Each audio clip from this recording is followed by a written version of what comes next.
Hi everybody, Dan Illman here with the DRFBets race of the day for Friday, July the 6th. It's a $250,000 Iowa Derby and you can bet it with $100 in free cash. That's what you get when you sign up for a new DRFBets account. Learn more at drf.com/bet. Let's take a look at this field of 3-year-olds getting set to go 1 1/16 at Prairie Meadows on Friday evening. You can access free formulator pass performances for the Iowa Derby on the Race of the Day event page at drf.com. Download them and handicap along with me. I'll take this field in post position order, beginning with your morning line favorite, the number 1 High North, who I was a little bit disappointed in with his most recent performance in the Grade 3 Peter Pan Stakes on May the 12th at Belmont. He was part of a 4-ply pace, 3 wide and in between horses, but it looked like he loomed very boldly 3 wide turning into the stretch, and for one reason or another he just flattened out late at 2-2-1. I wonder if he had 2 things going against him in that spot. One was there was a little bit of moisture in the racetrack. The track was officially listed as good. 2, I wonder if 1 1/8 is just a little bit too far for High North at this point in his career. He is now cutting back to 1 1/16. He draws a very valuable inside post position, and he showed 2 starts back that he is fast enough to win a race like this with a very impressive win in the Northern Spur Stakes with a 91 Beyer speed figure. He is also versatile. He can adapt to any kind of pace situation. If the pace is very fast, he can come from far off of it. If the pace is not so fast, he can lay close to the pace. Plus, the Peter Pan has been a solid race. The runner-up Core Beliefs came back to win the Ohio Derby with a 93 Beyer speed figure. Speaking of the pace, let's look at the Timeform US pace projector for the Ohio Derby, and as you see by that red button, we are expecting a fast pace. Now, I would change the pace projector just a little bit. I'd urge everybody to handicap it. I think the 2 Battle at Sea, the 3 Believe in Royalty, I think they're the horses that are going to go out there on the lead, and the 4 and the 7 will be just off. I do think that the pace will be fast. Let's talk a little bit about the number 2 Battle at Sea, the beaten favorite last time out against fellow Louisiana breds, but I'm going to give him a mulligan for that effort. That was a very fast pace, and he was dueling from the start. He ended up finishing 5th. The horse that he was battling with on the lead ended up finishing 6th, but he came back to win his next start against Louisiana-bred non-winners of 2 life horses with a 67 Beyer. I'm going to throw that last race out for Battle at Sea. I think the most representative effort for that horse is 2 starts back at the Fairgrounds, where he went wire to wire, earning a career best Beyer speed figure of 83. The issue with that race is that he was able to make an easy and uncontested lead in that spot, and in this race, he is expected to face a fast and contested pace.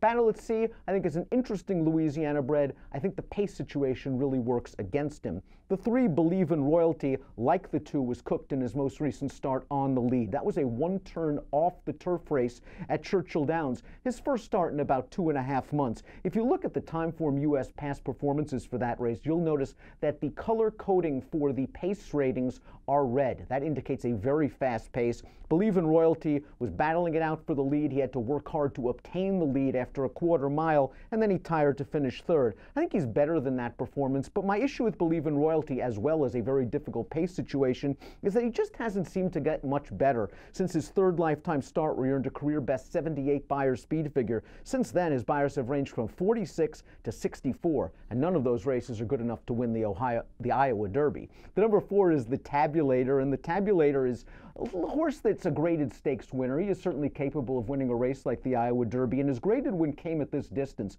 That was the Iroquois way back on September the 16th. Another thing to like about the Tabulator is he's a perfect 2 for 2 at Prairie Meadows, and he can be forgiven for his most recent loss. He was overmatched in the Grade 2 Woody Stevens, where he chased a supersonic pace before understandably tiring. Another horse that was run off his feet in the Woody Stevens, the 10th place finisher, came back to earn an 83 Beyer speed figure in his next start when finishing 2nd on the turf. The Tabulator has a good amount of speed, but I think Jose Valdivia realizes that the 2 and the 3 have speed as well, and I think he'd like to sit outside those horses to try to get the jump on the true closers, horses like High North turning into the lane. While he has won at 1 1/16, I do wonder if he's better at slightly shorter distances. The number 5 is Mr. Freeze, a perfect 2 for 2 in his career for trainer Dale Romans, and Romans has talked this horse up. He likes him a lot. He's a late developer. He's akin to 3 stakes winners By to Honor and Serve, and like High North, has shown versatility in his career. In his debut, he was a pace-pressing winner, and last time out, he took advantage of a fast pace by dropping back to the tail end of the field and coming with a strong run. That 91 Beyer speed figure earned in only his 2nd life lifetime start and his two-turn debut, is fast enough to win a race like this, and it looks like he's going to get some pace. Keep an eye out for the 5, Mr. Freeze, at 5-1 on the morning line. The 6 is Lionite, going out for trainer Steve Asmussen, and this horse has won 2 out of his last 3 races, including the local prep for the Iowa Derby, the Prairie Mile on June the 8th. Now, the Buyer's speed figure for the Prairie Mile came back light. It was only a 77, and he's going to have to improve a bit in order to win this race. What I do like about Lionite is his tactical ability. He has the ability to sit in mid-pack, and he would benefit again if this pace is fast and contested. He is 3-1 on the morning line, and that is a very unappealing price, but I do think he's going to drift up a bit because the number 7, Cool Bobby, is likely to move down from his 10-1 morning line.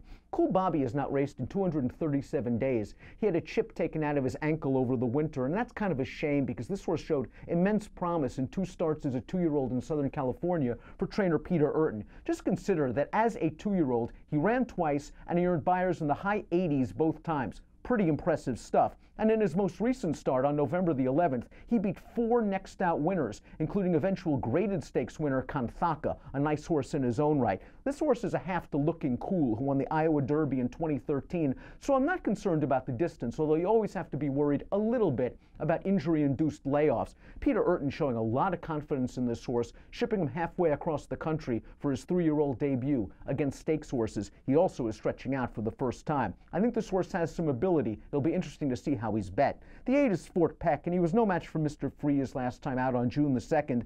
I thought Mr. Fort Peck ran well in his first start against winners, obviously not as well as Mr. Freeze, and he's going to have to improve just a bit. This is a horse whose lone win 2 starts back came in pace-pressing fashion when there wasn't a lot of pace to deal with. We'll see if he can be effective coming from off of the pace. We'll take a look at my top selection for the Iowa Derby, and that's the number 1, High North. I was just taken with his race at this distance last time out in the Northern Spur, and I don't think he liked the wet track and the additional 16th of a mile in the Peter Pan went in against the aforementioned core beliefs and the talented Blended Citizen. I think he works out a nice ground-saving trip in the second flight. He gets a good pace to attack, and Florent Giroux should give him every chance once they turn into the stretch. I'm going to go 1, 5, 7, and 8 in the 7th race at Prairie Meadows on Friday. That's the Iowa Derby. It also kicks off the 50-cent late pick 4 with a 15% takeout. You can bet that with your very own DRFBets account. $100 in free cash is yours when you sign up for DRFBets.